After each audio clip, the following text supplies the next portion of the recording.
Olá, pessoal, tudo bem? Sejam bem-vindos a mais um episódio do podcast Amo o Japão.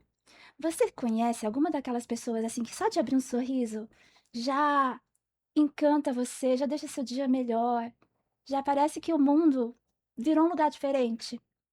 Essa foi a sensação que eu tive quando eu conheci esses meus dois grandes amigos. Parece que um novo mundo se abriu. Eu estava meio sem inspiração, mas olha, eles inspiram todo mundo a serem melhores todos os dias. Quero apresentar para vocês hoje meus grandes amigos Hisai Kaneoya e Yoshihiko Kaneoya.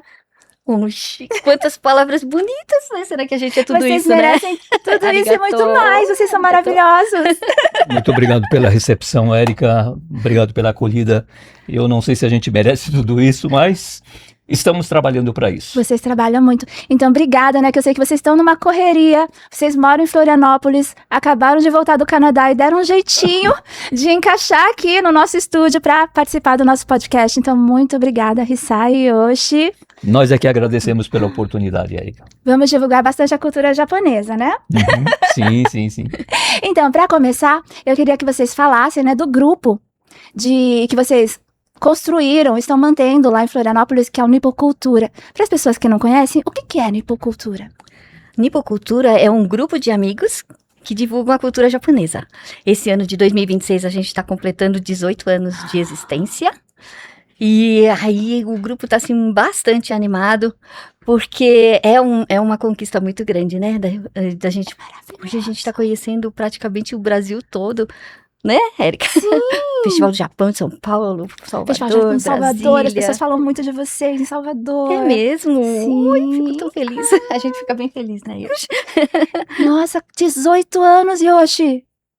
18 anos e nasceu contando. quase que por acaso, né? Com a nossa ida para Florianópolis, nós morávamos em Osasco, né? E lá nós sentimos que é um público diferente de São Paulo e de Osasco, o público que eu conheci desde criança, né? Ali o estado de Santa Catarina tem uma imigração muito forte alemã, ucranianos, poloneses, italianos, né? E a cultura alemã é uma cultura muito voltada para a cultura, é um povo assim que gosta muito de saber, eles vivem o conhecimento, né?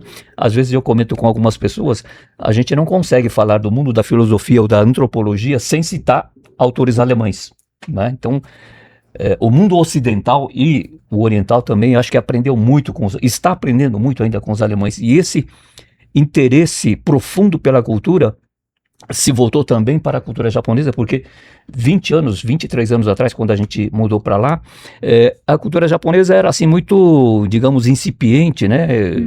Era quase que uma curiosidade, né? Não tinha profundidade. E nós notamos que as pessoas começaram a perguntar muito. Não é aquilo que a gente está acostumado a vivenciar em São Paulo, que é mais ou menos uma cultura externa, exterior, né? As pessoas basicamente querem comer, querem dançar e cantar. O alemão não. Ele quer detalhes, ele quer saber por que isso, por que aquilo.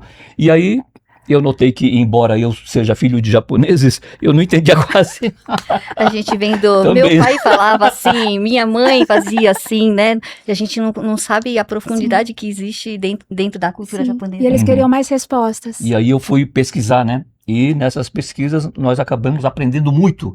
E com esse aprendizado, eu acho que deu um certo resultado, ou deu assim um reflexo muito positivo dentro do mundo mais, digamos assim, interessado numa profundidade maior na cultura japonesa, que foram as universidades, né?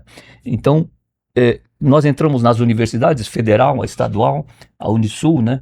E depois a Rissa vai falar com você, possivelmente sobre a vinda de gente do Japão, né? Amiga nossa que é consultora de moda, é nutricionista, cozinha muito bem. Então, isso acabou se espalhando também para o lado da gastronomia e da moda também, né? Então, eu acho que como você fala, trabalhar para divulgar a cultura japonesa. Lá nós temos assim uma divulgação um pouco diferente, né? Mas é aquilo que eu sempre falei para os meus filhos, né?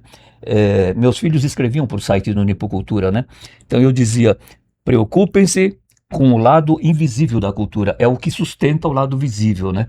Então, claro, comer comida japonesa, ouvir música, é muito agradável, né? Uhum. Mas sem a característica, sem a personalidade, sem o pensamento, sem a alma do japonês, nada disso existiria. Então, é algo assim que eu procurei me aprofundar também, né? Então, eu acho que de uma certa forma nós estamos entrando num campo um pouco diferente, mas trabalhando também para a divulgação da cultura japonesa, né? No meio universitário que eu sempre falo, para mim é muito importante porque eu estou falando para a gente que vai formar gente. Uhum. Então, isso é assim, eu sempre digo, nós entramos inclusive em escolas primárias, né?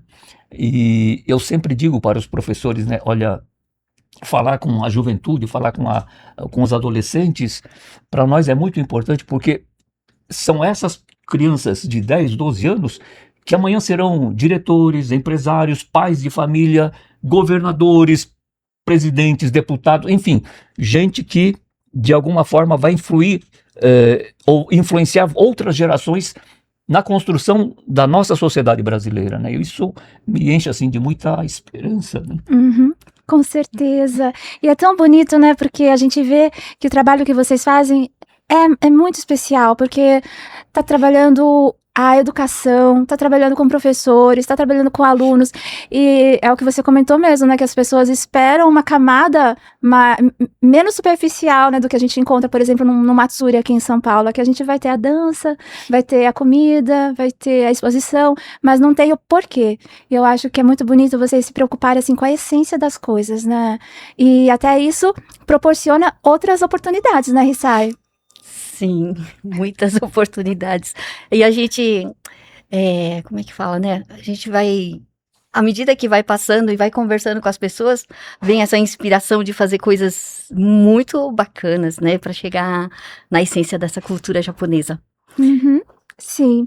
E você estava me contando de uma exposição que está começando em Joinville, mas que começou, na verdade, lá atrás, com uma ideia despretensiosa. A gente queria falar sobre geisha naquele ano de 2024. Logo no comecinho a gente falou assim, não, esse ano nós vamos falar sobre geishas. E aí a gente foi atrás do Vitor Hugo Keb, ele ia falar sobre geisha e eu fiquei pensando assim, como é que a gente vai atrair as pessoas para a palestra do Vitor, né? Que é ótima, né? É ótima, mas a gente queria alguma coisa que fosse mais atraente, né? Uhum. Atraente é a palavra, né? E aí eu conheci a fotógrafa Anete Owatari, e ela tinha ido recentemente ao Japão e sabia que ela tinha algumas fotos de geishas. E isso porque a gente tava com uma exposição no Museu Histórico de Santa Catarina e deu uma brecha assim, a Anete veio conversar comigo, Hisai, se eu pudesse expor algumas das minhas fotos, e aí ela colocou só num painel 5 fotos, 5 imagens, e eu fiquei apaixonada por aquelas imagens, eu falei, é essa que nós vamos usar para a palestra do Vitor Hugo Keb. Aí, então, ela fez umas ampliações ótimas, fez vídeo que ela tinha gravado da vida das geishas, assim, e a gente teve a parceria do Museu da Imagem e do Som e da Fundação Catarinense de Cultura. Nós montamos a exposição e fizemos a palestra do Vitor. E a Anete, depois dessa exposição, ela já está agora na quarta exposição dessas imagens. Fez no MIS, depois fez no Museu da Escola Catarinense, fez na Galeria Helena Freta, e agora ela está em Joinville, no Juarez Machado. Vai ser lindo, vai ser lindo. Que coisa incrível, maravilhoso. Tomara que as pessoas vão lá visitar, ver as imagens da Anete, né? Com certeza, e esse trabalho vai indo para outros lugares também, Sim. né? A gente vai aguardar novos convites, né, Érica? Podemos vir para São Paulo também. Com certeza, é verdade, tem bastante evento aqui, dá para trazer, né? Uhum. Então, pessoas, né, de outros estados, outras cidades, querem fazer uma parceria, é só entrar em contato com @nipocultura. Arigato! Mas vocês recebem muitas mensagens de pessoas interessadas na cultura japonesa? Recebemos sim. Até porque tem os vídeos, né, que vocês falam da cultura. Uhum. A gente precisa fazer mais vídeos, porque os vídeos alcançam mais, né, Érica? Não é? As pessoas não estão muito para leitura, estão mais para ouvir e ver, né? Uhum. Mas nós vamos trabalhar nisso também. Temos grandes projetos para 2026 também. Ah, é? Uhum. Que interessante. Aguardem. Aguardem, tudo bem. Então, contando um pouquinho de como funciona, né, a Unipocultura, vocês têm encontros mensais, encontros semanais? Como que A é, gente assim, a rotina? Nós temos todas as quartas-feiras um encontro com o bordado japonês Sashiko. Temos o Bon Odori Uhum. e agora temos karaokê, às quartas-feiras, né? Tá bem legal, assim, o bordado Sashiko, ele vem conquistando muito espaço ali dentro de Florianópolis mesmo, né? A gente fala sobre o conceito do Motainai, fala sobre o Boro e como ele surgiu. E a Yoshihiko estava falando aqui da cultura alemã e realmente, quando a gente foi na Unisul fazer essa oficina, as senhoras alemãs falaram, olha, vocês estão falando que Motainai é japonês, mas Motainai é alemão também. Ela falou, sabe? Porque todas as pessoas que passaram pela guerra, né? Logo em seguida teve toda essa dificuldade e tem dentro dela esse conceito do Motainai, sabe? Então, tem o bordado Sashiko. E no último sábado do mês, a gente tem o Encontro Amigos do Origami e o Encontro com o Haikai. Esses são os Rotineiros, encontros Sim, a de programação. todos os meses. Uhum. Agora a gente está tendo também encontro com a culinária japonesa. Uau! E a gente tem feito culinária para crianças, culinária. E esse ano aqui a gente quer começar agora a falar sobre shokuiku, né? Que é educação alimentar, nutrição. E acho que a gente vai começar a fazer todo mês um encontro com a culinária japonesa, fazendo essa abordagem do shokuiku, né? Que fala de pertencimento também, né? Uhum. Olha que lindo! Já adiantei um projeto. Obrigada.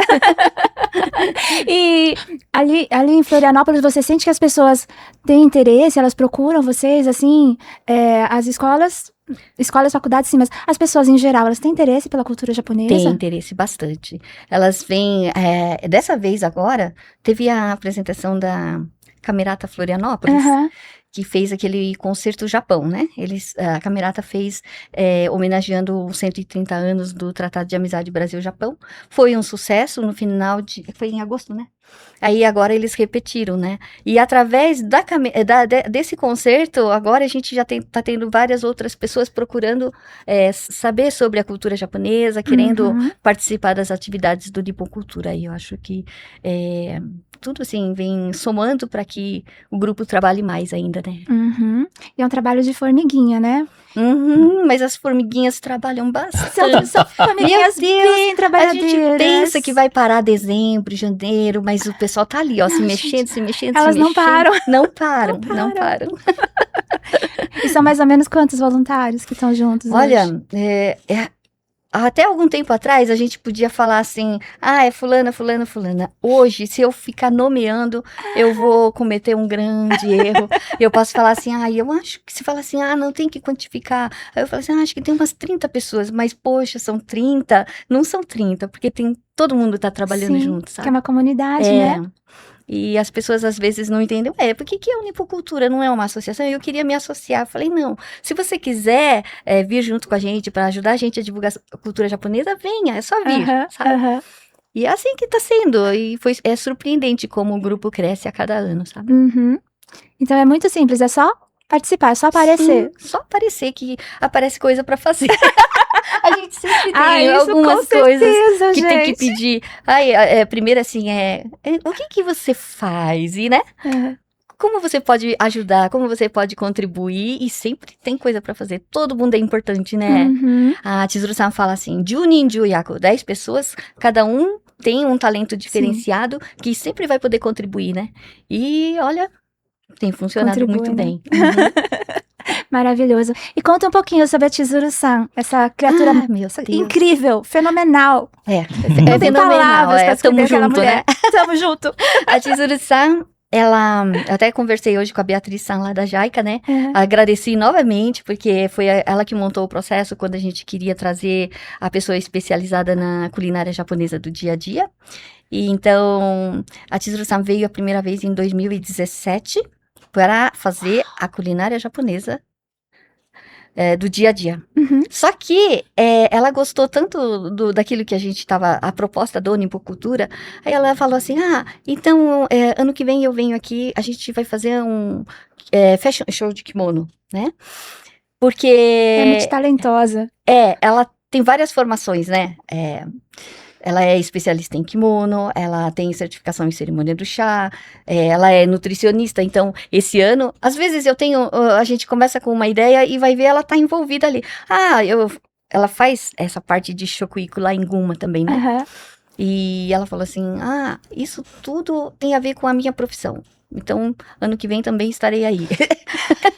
Então, desde 2017, todos os anos ela tem vindo, passado uns 3 meses com a gente. Só não na pandemia, né?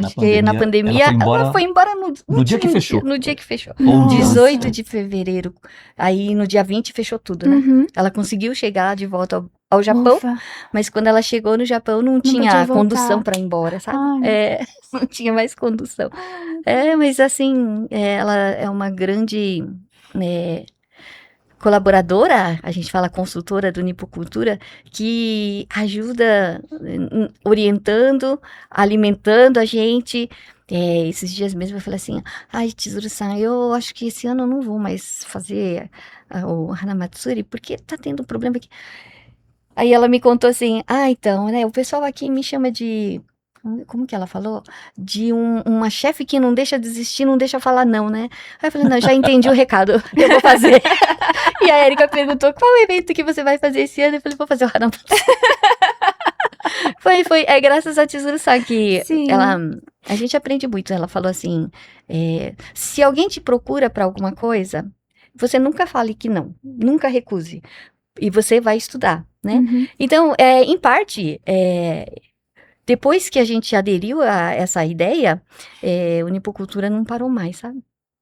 É verdade. Porque as pessoas procuram, antes a gente Sim. podia recusar, hoje a gente não recusa mais nada. Uau. E aí, não paramos de trabalhar. E sempre crescendo, né? Essa Uhum. mulher é uma inspiração. É. E muito brasileira, né? No jeito Muito dela, brasileira. é a japonesa mais brasileira que eu já conheci. E ela vai estar de volta agora ela foi embora em novembro, Sim. junho ela já vai estar aqui de volta. Então já vamos marcar nossas visitas. Que legal. E como que é o trabalho de vocês lá em Florianópolis com a divulgação do Haikai, por exemplo? Aí o Yoshihiko pode falar, né? O Haikai é sempre pessoas interessadas que nos procuram, né? Uhum. E como a gente tem alguma informação sobre isso, acaba juntando o pessoal do Haikai durante a pandemia, juntou Florianópolis, São Paulo, Paraná, A gente fez muito online, né? online. E aí hoje está presencial lá na biblioteca pública, né? Aham. Mas o interesse é muito bom, teve já duas pessoas do nosso grupo já publicaram livros, né? Uau. E a história do Haikai, quando eu conto a história do Haikai, não sei se vocês conhecem, mas o Haikai se deve às suas raízes no Brasil graças a um brasileiro, né? Um poeta brasileiro, Guilherme de Almeida, né? Fundador Guilherme de da Almeida, Aliança. em 1959, ele ganhou o título de Príncipe dos Poetas Brasileiros, né? E ele era, na verdade, toda a família dele era a carreira de juristas. E ele também era advogado, formado pela USP, né? Uhum. Mas ele acabou se dedicando mais à poesia. E ele... eu conheço pouca coisa dele, né? Mas aqui eu fui militar, então eu conheço a canção da FEB, né? Força Expedicionária Brasileira. Aquela canção, a letra, quem fez foi Guilherme de Almeida. E lendo um pouquinho sobre a história da canção da FEB, o ministro da Justiça da época teria pedido, aliás, era ministro da Guerra, né? Teria pedido para ele, Guilherme, me faça uma canção para os pracinhas que vão para a Segunda Guerra, mas eu quero alguma coisa que tivesse cheiro, cor, sabor, tudo de Brasil. E ele fez uma coisa juntando pampas, praias alterosas, coisas do tipo, né? E antes dessa época ele conheceu um japonês e começaram a conversar sobre literatura. Uhum. E aí ele pergunta para o japonês, que eu esqueci o nome dele, ele falou, olha, na minha terra o que é famoso é o Haikai. E o que é o Haikai? É uma poesia curta, assim, só tem 17 sílabas e tal. Ele falou, mas me explica melhor isso daí. E o japonês explicou mais ou menos o que é o Haikai. Ele falou, puxa, eu sou poeta e eu me interesso por isso. Uhum. Só que ele descobriu que no Brasil não tinha literatura nenhuma sobre isso, né? Aí ele falou, você pode me mandar os livros? Mando. E mandou alguns livros para o Guilherme de Almeida, mas Guilherme de Almeida não queria ficar com os livros para ele. Ele queria que os poetas brasileiros tivessem acesso a essa biblioteca. Curiosidade, para ele não ficar com os livros, ele fundou uma associação para que a associação ficasse com esses livros. Chama-se Aliança Cultural Brasil-Japão. Guilherme de Almeida foi o fundador e o primeiro presidente. Sim, ele foi o primeiro presidente. É. Eu não sabia Tem essa todas parte dos livros E dele. daí para cá, muitos outros haicaístas, né, se notabilizaram. Alguns assim no campo humorístico, né, como o Milor de Almeida, Milor Fernandes, desculpe. Milor Fernandes, que escreveu muito tempo na Veja, né? Um haikai assim bem humorístico, né? E outros também, né? Tem aqueles haikais mais sérios, né? Enfim, é um mundo novo a ser descoberto pelos literatos brasileiros, né? E eu acho que isso está bem ao gosto daquelas pessoas assim que querem o máximo de expressão com o mínimo de recurso, né? Isso é o haikai, né? É a beleza do haikai, né? É o máximo de interpretação com uma brevidade de recursos de palavras, né? Isso acho que é muito bonito e muito diferente da poesia brasileira, né? Sim. A curiosidade é que o japonês, esse literato, esse intelectual, falou bem claro para o Guilherme de Almeida, o haikai tem métrica, mas ele não tem rima. E o Guilherme de Almeida teria falado para ele, não, mas eu sou brasileiro, eu sou poeta brasileiro, e no Brasil a poesia brasileira tem rima e tem métrica. Resultado, ele inaugurou no Brasil o que se chama de versos guilherminos, né? Por causa do nome dele, que tem rima e tem métrica. Aí você vai falar, bom, mas são 3 versos, só 3 linhas. Como é que ele fez a rima? A primeira pode rimar com a terceira, e a interna, a do meio? Ele fez a rima interna. E rigorosamente com as 17 sílabas, 5, 7 e 5. Então, nós temos a felicidade, lá em Florianópolis, de ter um haicaísta talentoso que faz os versos guilherminos, né? Com rima e com métrica. Como o Guilherme de Almeida já não está entre nós, eu sempre falo que você está inaugurando os versos filipinos, né? Que é o nome dele. A gente tem muita gente boa ali no grupo do haikai, né? Tem. A gente começou com o Silvio Mansani, que ele é músico. Ele falou assim, no início ele era pra mim só o marido da Morgana do origami, né? Ele tava sempre acompanhando a Morgana nos eventos. Aí chegou um dia, ele falou, ô Rissai, você não quer criar um grupo de haikai? Eu falei, como assim? Aí ele falou, então vamos conversar. E na pandemia ele começou o encontro com o haikai, né? Online. E ele conhecia várias pessoas do haikai do Brasil, sabe? Uau! Aí foi maravilhoso, e agora tem bastante gente, né? A biblioteca fica bem feliz, assim, que fica cheio de pessoas interessadas no haikai e produzindo haikai mesmo. Certamente. E conta pra gente, quando você teve essa sacada de perceber que a gente pode construir parcerias, né, com as bibliotecas, com os centros culturais, para as pessoas que estão assistindo a gente, assim, que são de outras cidades, para saber, assim, existe essa possibilidade? Sim, eu acho que em São Paulo, a gente nunca pensaria em acessar, pedir espaço para a biblioteca ou centro cultural, parece uma coisa assim muito distante, Mas né? poderia, né? Poderia. Eu acho que a universidade também, eles falam assim, que ficam muito felizes que a comunidade está procurando, sabe?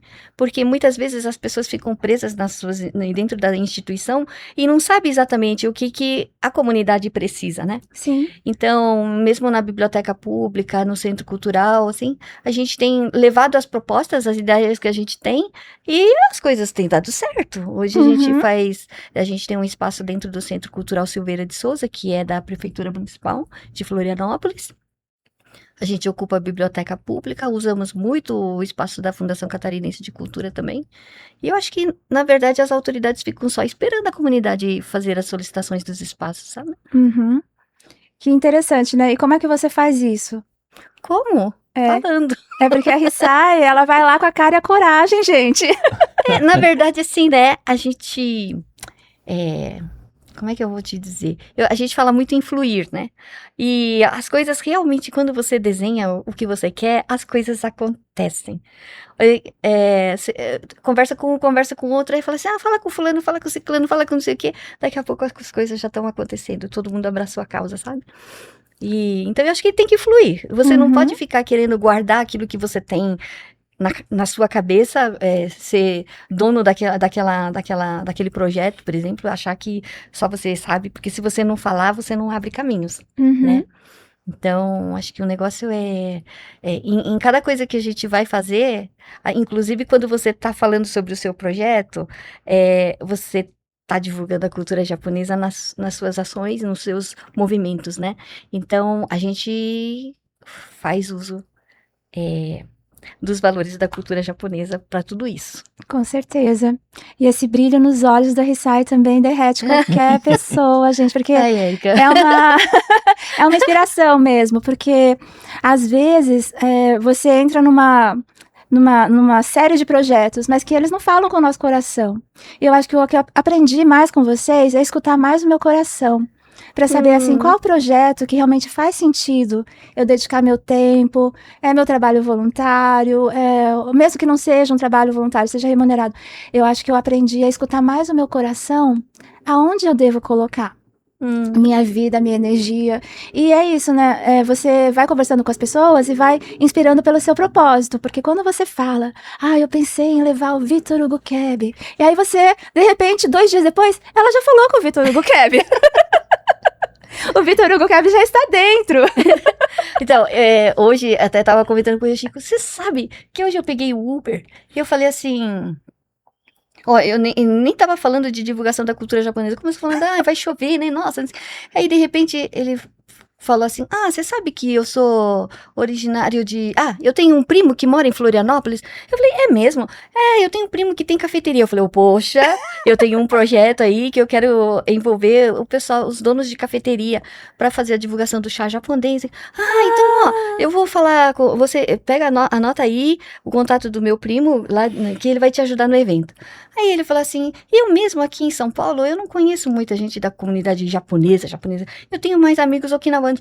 Você tem amigos okinawanos? Você sabe que eu tenho um projeto para fazer, que eu quero falar sobre Blue Zone, e eu quero apresentar Okinawa, a cultura de Okinawa. Puxa, então eu vou te ajudar também, anota meu WhatsApp e depois você me manda um oi que eu vou te passar o contato do pessoal de Okinawa. Que ótimo.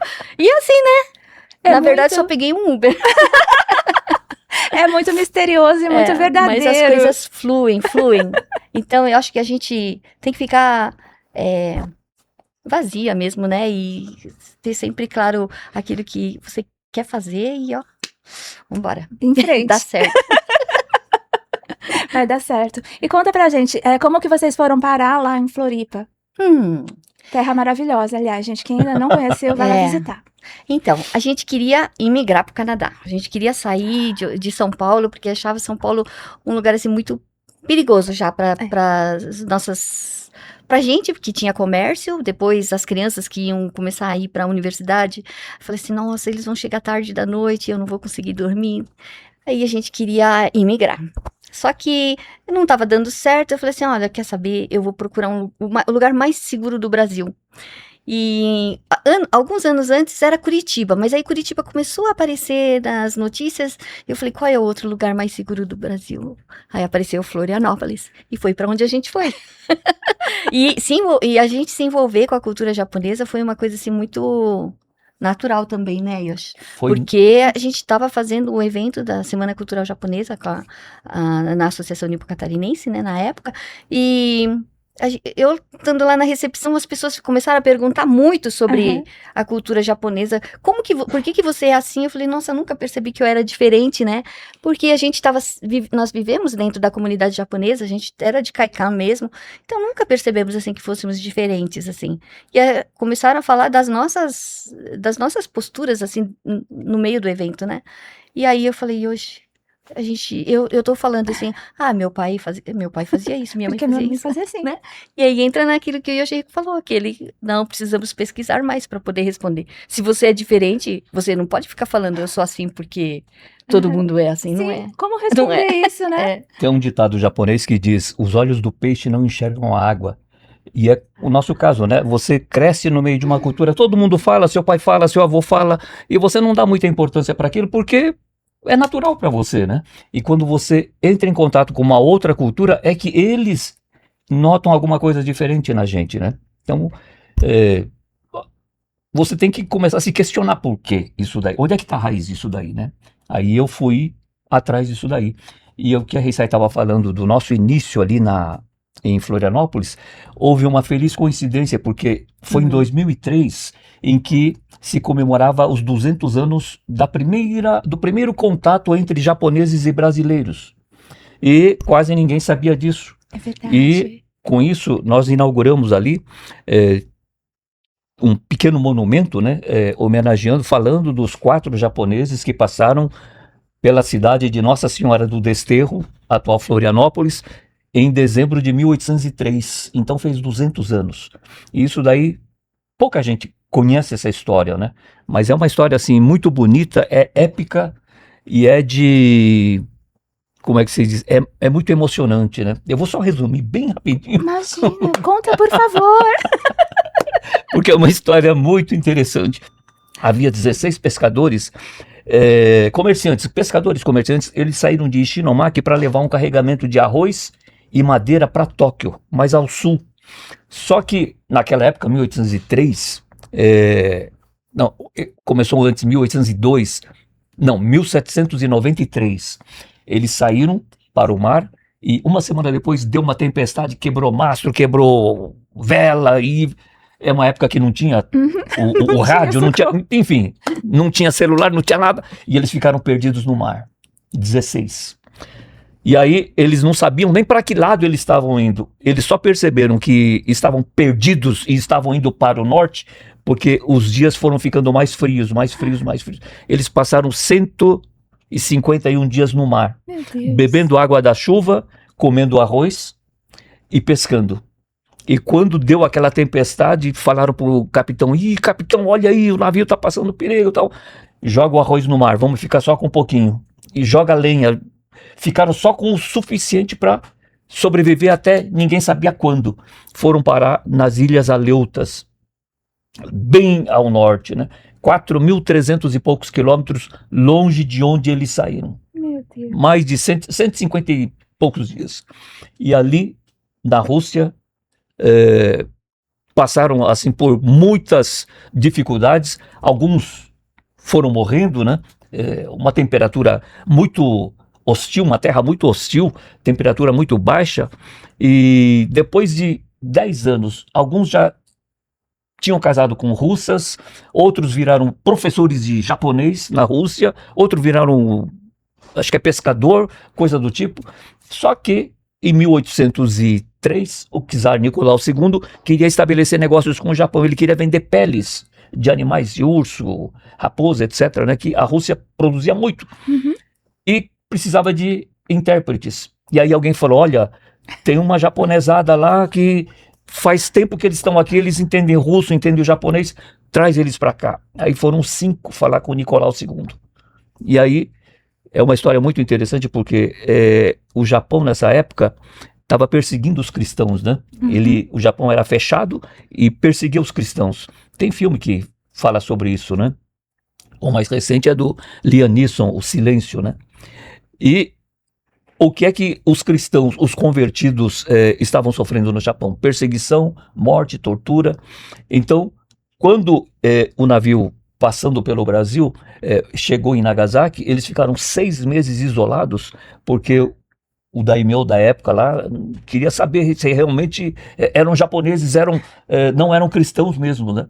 Mas 5 haviam chegado no Brasil, só que um deles já estava convertido para a religião cristã russa, né? Ortodoxa. Aí ele pediu para não ir para o Japão, falou, me deixa na beira do caminho, lá numa ilha tal, e foram só os 4.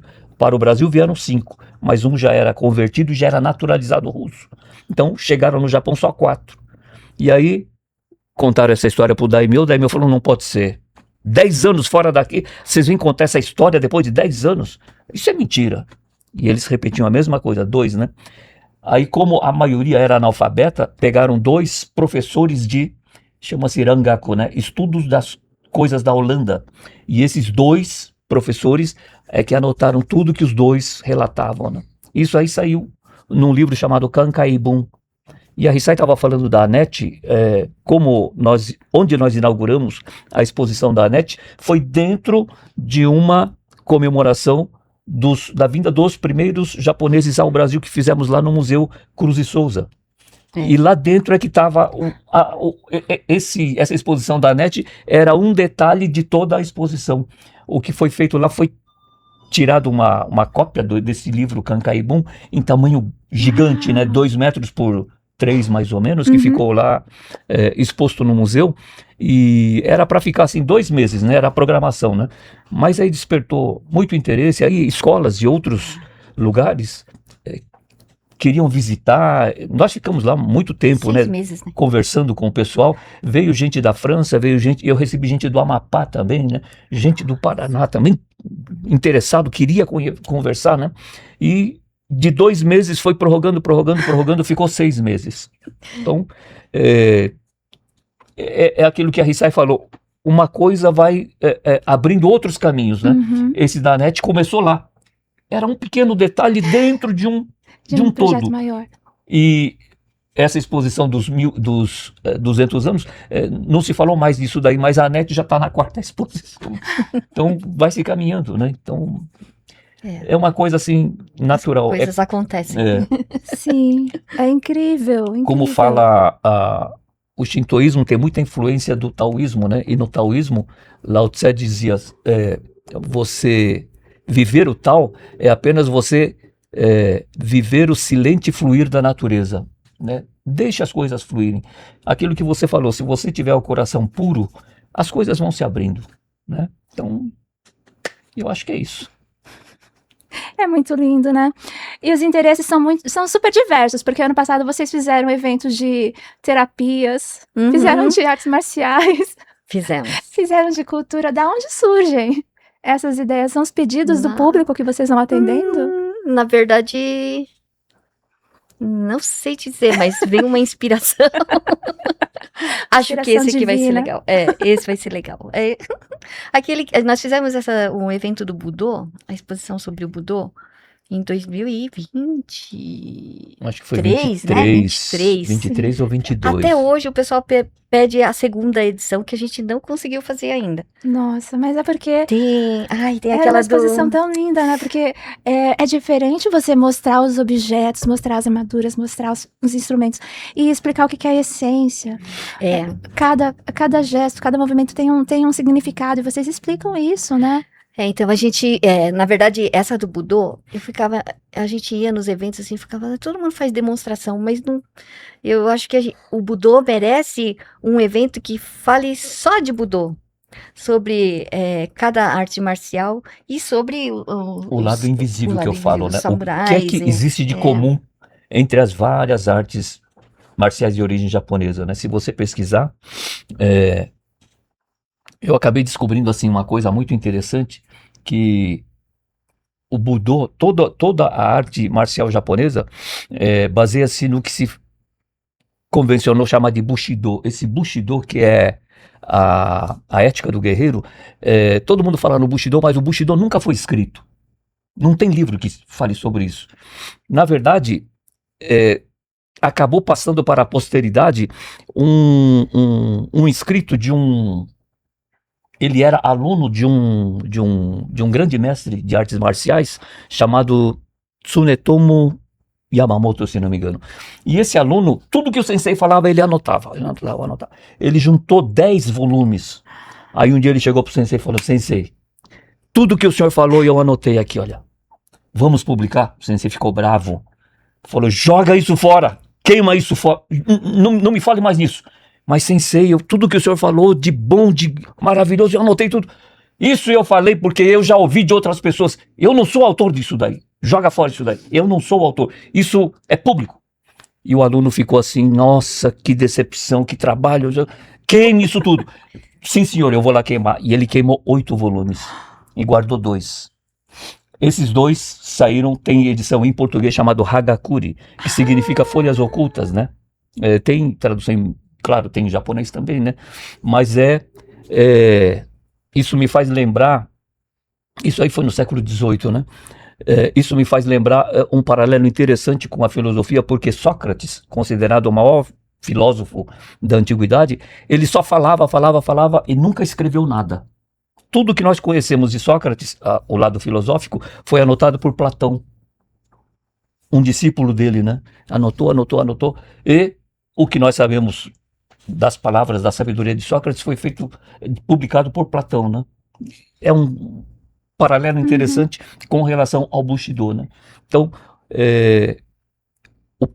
o que eu vejo de semelhança é que o Bushido, na essência, se você for ler tudo que diz o Bushido, ele diz apenas o seguinte: Bushido não é nada. Bushido é apenas você aprender a morrer. Como aprender a morrer? Todo mundo quer viver, mas é aprender a morrer. E se você pegar o que fala a filosofia, é exatamente isso. Filosofia é você aprender a morrer. E se você pegar outros grandes filósofos, eles vão falar a mesma coisa. Isso, estou alongando um pouquinho, mas é uma coisa que eu acabei descobrindo mais ou menos recentemente, né? A psicanálise, Freud morreu em 1953, se não me engano. E uma pessoa que trabalhou muito tempo com ele, que foi Carl Gustav Jung, um psicanalista suíço, faleceu em 1961. Imagina só, isso aí tem 100 anos, a psicanálise, a psicologia analítica, né? Mas se você pegar o que eles falam, o que eles ensinam, e você pegar a cultura japonesa, lá do ano de 712, quando foi escrito o Kojiki, tudo coincide. E eu acho muito interessante, quando eu li alguma coisa sobre o Jung, ele fala muito de sombras, né? Ele fala da persona, fala da sombra, né? E eu lembrei de quando eu li um comentarista do Kojiki, japonês chamado Kitabatake. E o Kitabatake tem uma das citações dele que ele diz mais ou menos o seguinte: quando a deusa Amaterasu se retirou para o escuro da caverna, é porque ela precisava experienciar o escuro, a sombra da sua alma, o escuro da sua alma. Se você pegar Jung, é exatamente isso que ele fala sobre a nossa sombra. Todos nós, a nossa psique tem um lado bom e o lado negativo, o lado da sombra, né? Você constrói a sua personalidade, o seu lado psicológico, com vários fatores. O fator, ou os fatores mais prejudiciais são exatamente as sombras, né? Que são várias, né? E é exatamente isso que a cultura fala lá do ano de 712. Então, quando se diz a deusa Amaterasu precisava experienciar a sua sombra, ela precisava conhecer, ela precisava entender o que a sombra está falando para ela. E se você pegar Jung, hoje modernamente, ele fala exatamente isso. Tem uma frase dele que eu gosto muito, ele diz o seguinte: se você não conversar com a sua sombra, se você não se aproximar dela, ela vai te dominar e você vai chamar isso de destino. Ou seja, a pessoa não sabe por que faz isso, não sabe por que pensa assim, por que age assim. Só E no faz. fundo é a sombra, é o seu sua psique que foi formada ao longo de muito tempo e aquilo ficou encravado na sua alma e determina qual é o tipo de comportamento que você tem no dia a dia, né? E isso está explicado lá atrás, de 1.300 anos atrás. Então, a gente vê assim uma cultura, um pensamento milenar, né? Mas que hoje o Ocidente, lá naquela época não existia essa ciência, né? Ciência da mente. E que hoje o Ocidente descobre através da ciência da mente. Isso eu acho fantástico. Por isso, quando se fala em valores da cultura japonesa, eu dou muita atenção para isso, porque é aquilo que eu falo, né? Você às vezes age de uma forma sem saber direito por que você está agindo daquela forma. Mas eu tenho uma firme convicção de que você, agindo dentro dos parâmetros da cultura japonesa, você está absolutamente correta, certa. Ou se harmonizando ou conhecendo a sua sombra. E em muitas ocasiões, muita coisa que eu li é até uma forma de você, é um processo para você conhecer a sua sombra, que modernamente se fala em psicoterapia, né? Então, eu li em Benedito Ferri de Barros, um jornalista que escreveu durante muito tempo no estado de São Paulo. Num dos artigos dele, ele diz o seguinte, que o Japão entre as nações modernas, é o país que menos perturbados mentais tem. Muito possivelmente por causa dessa cultura, né? É uma cultura que valoriza o ser humano, valoriza a idade, valoriza a experiência, né? E com quem a gente conversa na rua, geralmente as pessoas falam, eu admiro muito a cultura japonesa porque eles respeitam muito os velhos, as crianças, Os etc. espaços, né? Os espaços. Isso tudo, o que eu falei, né? Você pratica desde criança e não sabe direito por quê. E se você for buscar quais os fundamentos disso, você vai ver que é algo absolutamente verdadeiro, forte, né? Uma coisa assim que não tem como você não seguir aquilo, porque marca, né? Aquilo não é o marcar pela força, mas é o marcar pela, digamos, pela força do bom senso ou do amor. É irrecusável aquilo, né? Então, o respeito, né? Quando a gente conversa, o pessoal fala, é uma cultura muito respeitosa, muito harmoniosa, né? E eu sempre falo, que é uma cultura muito mais do interior do que do exterior, né? Então, houve um japonês chamado Yutaka Tazawa, ele diz o seguinte, a cultura japonesa prima mais pela graça interna do que pelo esplendor externo, né? É o que eu falo, é uma cultura muito do interior, introjetada, uma cultura da alma, do psique, é pouco da exteriorização, né? Por isso, aquele que você entrevistava antes da gente, ele fala, o japonês não é muito de ficar falando, né? É muito de sentir, é muito de carregar, é muito de analisar, né? Então, eu acho que forma um bom contraste com a espontaneidade do brasileiro, né?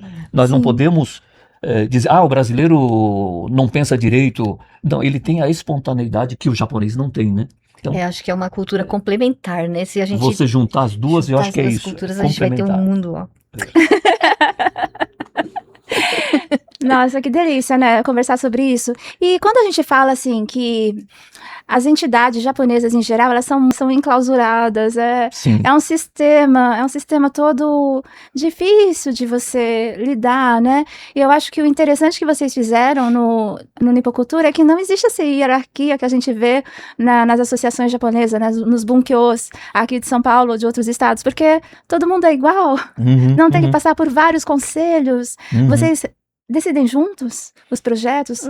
Todo mundo participa? Todo mundo participa, mas não existe nenhuma coisa assim de agora vamos fazer isso aqui, assim, assim. Vamos As fazer uma coisas- assembleia. não tem isso, nada. não tem isso. Eu falo assim, nós vamos fazer, esse ano eu queria fazer a corrida. Aí fala assim, corrida, Rissai? A gente tem muita batianzinha, não vai conseguir correr. 70, né?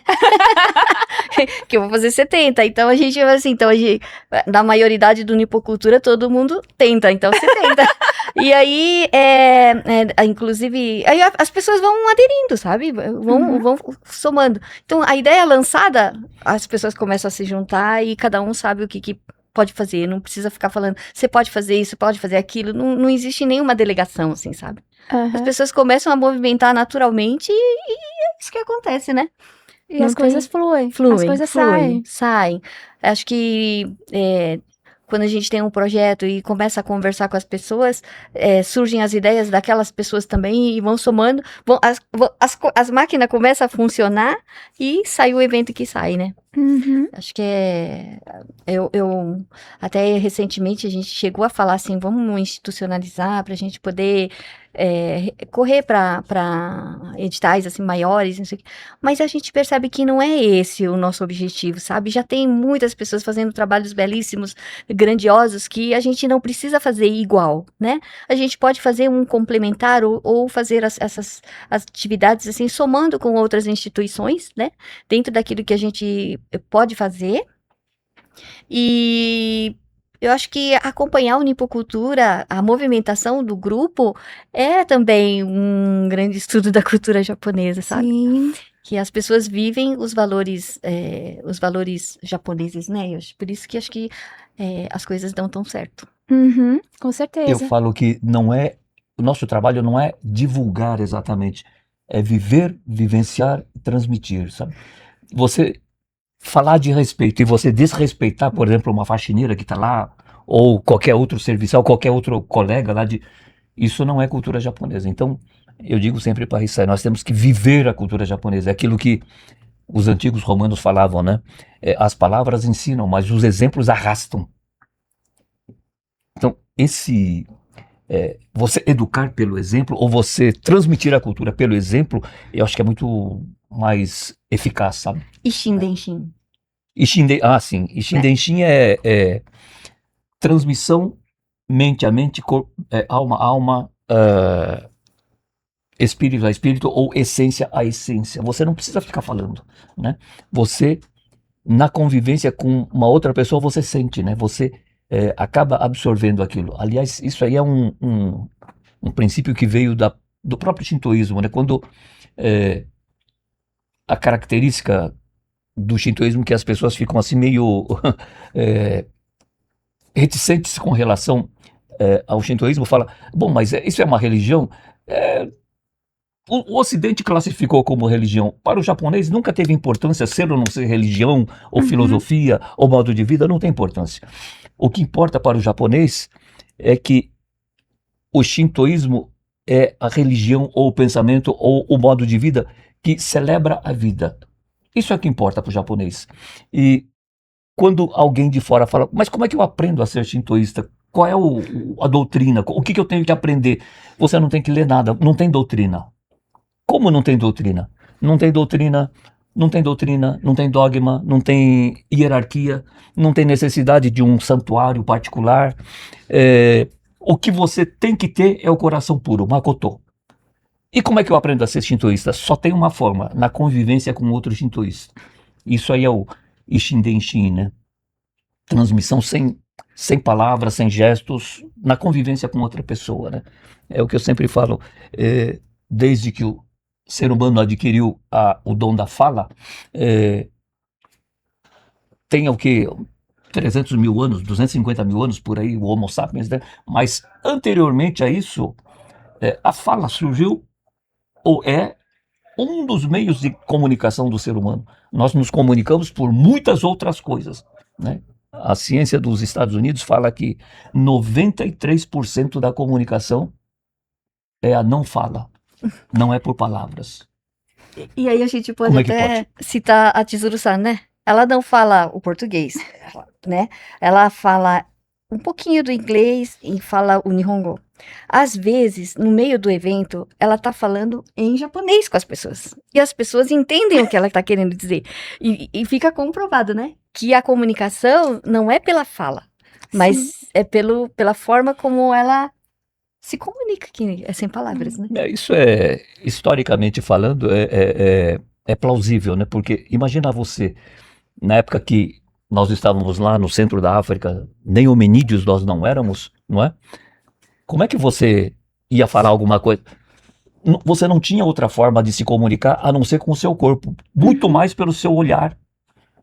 Um grito de desespero. Claro que as criaturas naquela época sabiam que a diferença entre um grito de desespero, um grito de amor, um grito de carinho, um grito de advertência, né? E a palavra surgiu muito depois, então é uma pequena parte da comunicação. E novamente a gente cai naquilo do shintoísmo, né? O Ishin Denshin.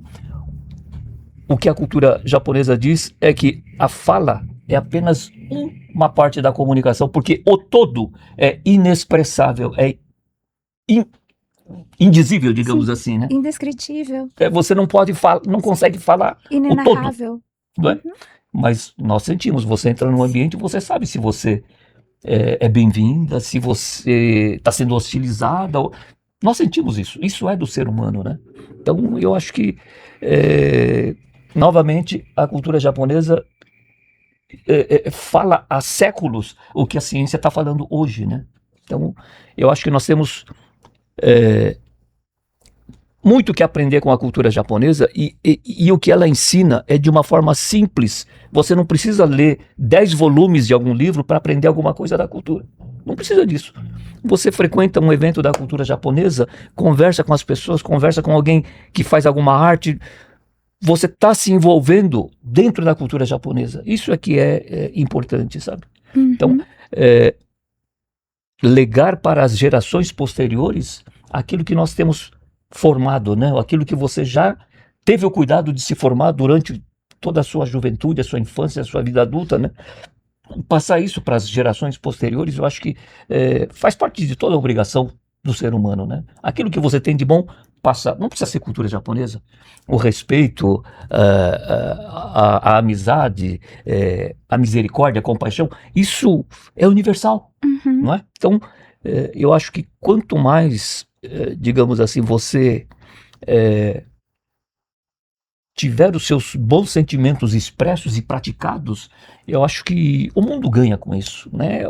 Pode ser uma micro-região, né? Você faz no seu serviço, na sua família, na sua escola, mas imagina o efeito multiplicador disso, né? Então eu acho que, sabe, é algo assim que a gente não pode esquecer desses detalhes, né? Com certeza, mesmo que a gente seja só uma gotinha no oceano, Sim, sim. é importante. Sim. E nós não temos o poder de comunicação da Érica, né? Mas Né, Érica? vamos usar a sua influência para divulgar as boas ideias, né? Vamos divulgar e transmitir para ainda mais pessoas, gente. E quando vocês vão viajar, que vocês têm viajado muito com Nipocultura, o que vocês sentem lá com um público diferente, pessoas diferentes, hábitos diferentes, festival diferente? Como tem sido essa experiência? Quer falar? Quando a gente visita locais onde a imigração japonesa já é mais antiga, parece que não tem muita novidade, né? O pessoal passa, isso eu conheço. Isso. E nós temos uma arte praticada pela Harumi, o Mizuhiki, que aquilo é novidade no Brasil, não tem, né? Mas nos lugares onde a colônia japonesa já está lá há algum tempo, as pessoas só passam, olha, isso como que é o nome daquele bordado que o pessoal fala? Eles falaram que era macramê. Macramê, falam que é um outro tipo de bordado e tal. Não conhece o Mizuhiki, né? Não conhece, né? Então, não, eu tô falando, isso aí falam do sashiko, né? Não, do Mizuhiki No mesmo. Mizuhiki. E quando você leva, eu gosto muito da história do sashiko, né? E quando você leva a história do sashiko, que na verdade é um ato de gratidão do povo japonês a um momento de penúria, um momento de pobreza, e eles não esqueceram aqueles momentos de pobreza, de dificuldade, em que eles tinham que remendar o tecido para durar mais tempo, né? E aquele remendo, alinhavado para dar um reforço na roupa, por causa da pobreza, passou a pobreza, eles não precisam mais ficar remendando roupa, mas essa gratidão permanece em forma de arte, né? Então isso eu acho muito bonito, né? E eu gosto de contar essas histórias quando a Marisa me convida, né? Ela fala, vem cá, eu já falo alguma coisa. A gente fala um pouco, eu gosto mais desse lado da gratidão, do respeito e da mensagem que os bordados sashiko têm, né? Então, eu acho que o brasileiro, atentando para esses detalhes, acho que enriquece muito a cultura brasileira, sabe? E o que a gente nota é que quando a gente vai para lugares onde a cultura japonesa ainda está no começo, está pouco conhecida, olha, invariavelmente somos bem recebidos. Eles gostam, pedem outras coisas, né? Às vezes a gente se sente impotente com tanta coisa que eles pedem, como o público é numeroso, sabe? Mas eu procuro atender todo mundo, né? Nas culturas, nos eventos que a gente vai, em alguns, né? Salvador, Florianópolis, Joinville, assim, eu costumo escrever o nome das pessoas, né? Em katakana, tal, eu boto um carimbinho e às vezes eu escrevo algum pensamento, isso que eu falei para você, Ishin Denshin, né? Provérbios. Na cultura japonesa tem provérbios, né? E tem alguns assim que são só um kanji, né? Felicidade, sinceridade, amizade e tal. As pessoas gostam muito disso daí. Então, às vezes eu levo de casa já alguns prontos e quando você distribui, o pessoal fica assim muito agradecido, sabe? E eu fico assim sensibilizado e ao mesmo tempo assim, puxa, eu poderia fazer mais, sabe? Mas é assim, loucura, sabe? Lá, quando a gente fica na UDESC, eu estive fazendo umas contas assim, eu escrevi assim uns 300 nomes, 320 nomes assim, né? Você escreve em katakana, vai entregando para as pessoas. Quando eu estou com a Tsurusan, ela escreve em kanji e dá significado para o kanji. E quando eu Nossa. traduzo para a pessoa, as pessoas ficam, eles filmam Encantados. e adoram. O kanji é uma coisa que chama muita atenção das pessoas, né? Eles querem saber mais sobre a escrita Tem muita japonesa. gente que pede o kanji para tatuar. Aí eu falo, não, com a minha letra não dá. Aí eu tiro foto do dicionário e mando, né? E na Bahia, estivemos lá no ano passado, em agosto, setembro, agosto. A Hisai falou, a Harumi não foi para Bahia, você cuida da mesa do Mizuhi, que fica aqui e você explica e etc, etc. E quando a pessoa pedir, eu tiver tempo, você escreve o nome. Fala, tá bom, então eu levei pouca coisa. Eu levei alguns papéis e tal. Cheguei lá e a pessoa vinha lá, falava do Mizuhi e tal. E aí eu deixo pincel, aquele Suzuri, eu faço a tinta na hora, né? Não a tinta química, né? Eu ralo ali na hora para a pessoa ver como que é aquilo lá, né? E eu deixo exposto os pincéis, né? Vários tamanhos, né? E escrevo para as pessoas.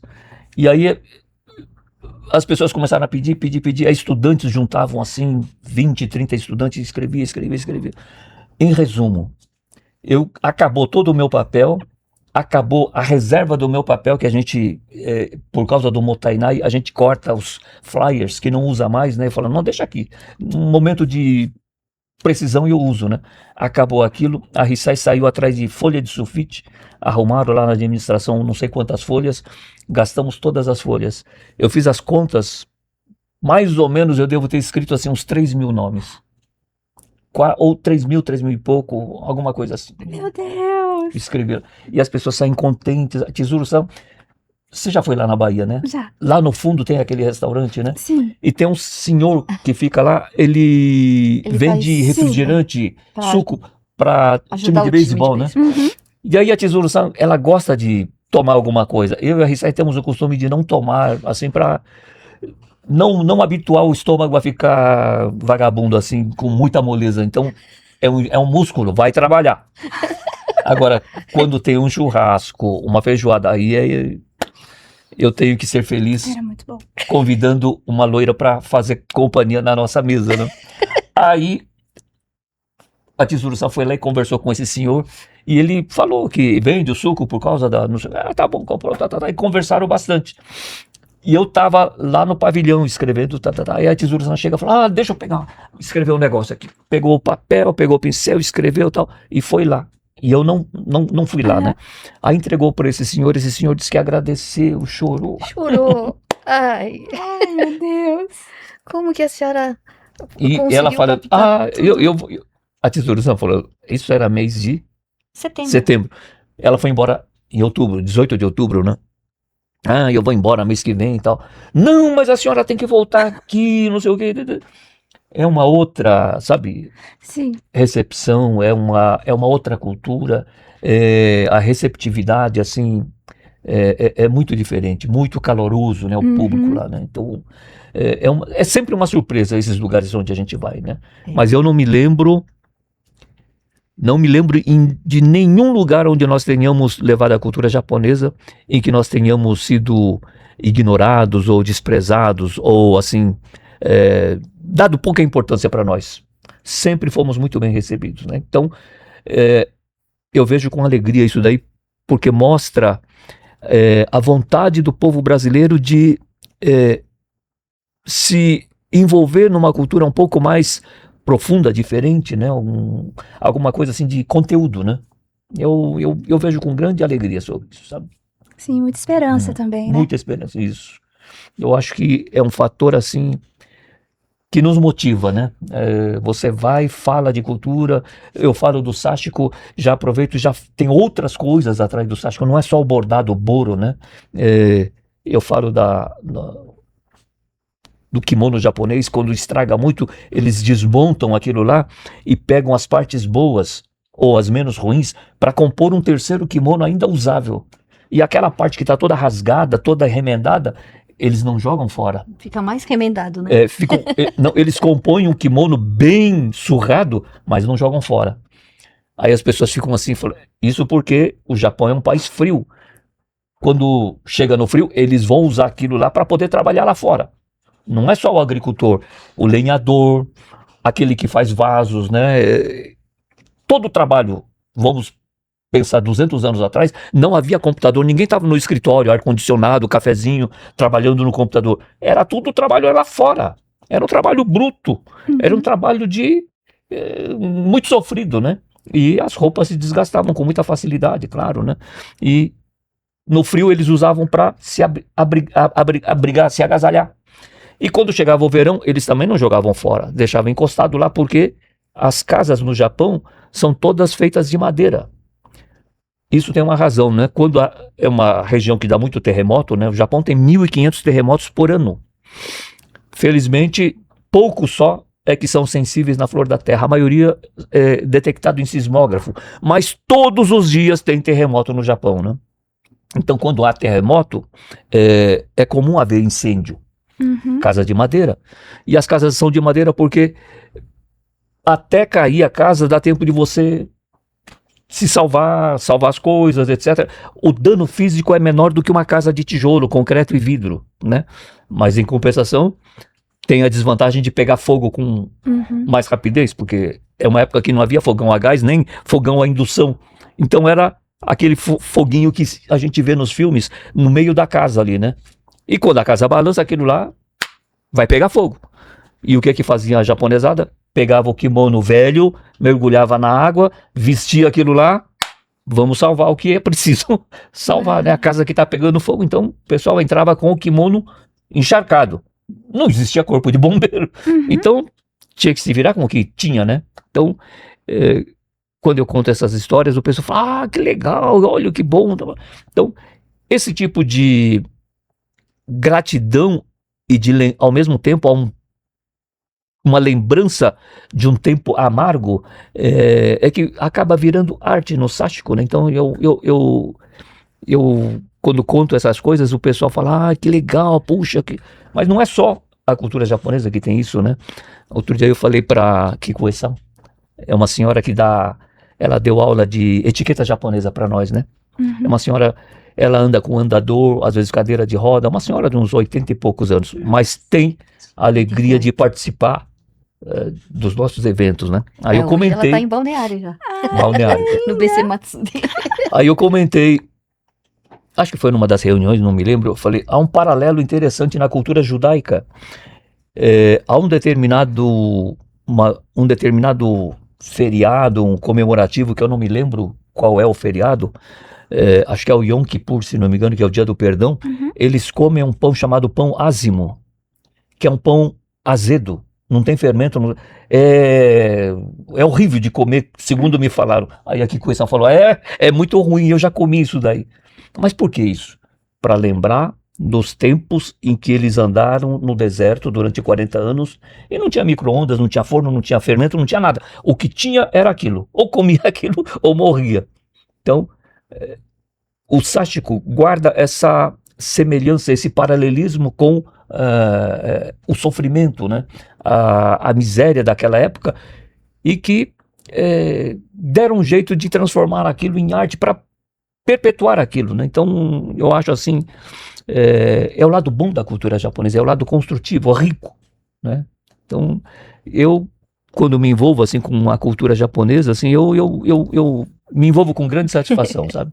E É verdade. acabo me emocionando muito facilmente também, né? E eu sou assim muito... O povo brasileiro fala manteiga derretida, né? Mais ou menos isso. Né? Tá o tempo todo chorando aqui já. Não tô chorando. Não. Aí a gente se emociona junto, né?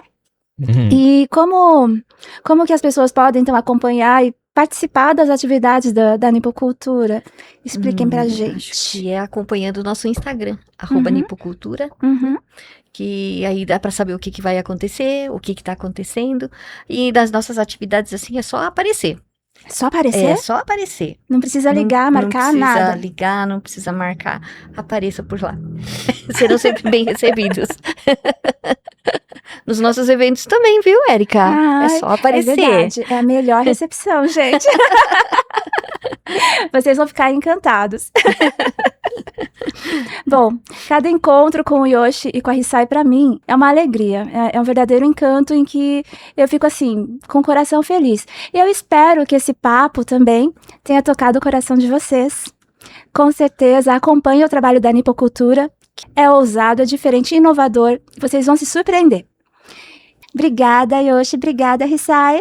Nós que agradecemos, né? Nós por aqui essa agradecemos, oportunidade. obrigado pela recepção, pela oportunidade. E até uma próxima vez. Né? Até a próxima. Vou fazer o capítulo 2 com as novidades que a Hisai não quis contar hoje, gente. Amo o Japão, né? Obrigada. Até mais. Até a próxima. Tchau, tchau, gente. Tchau, tchau.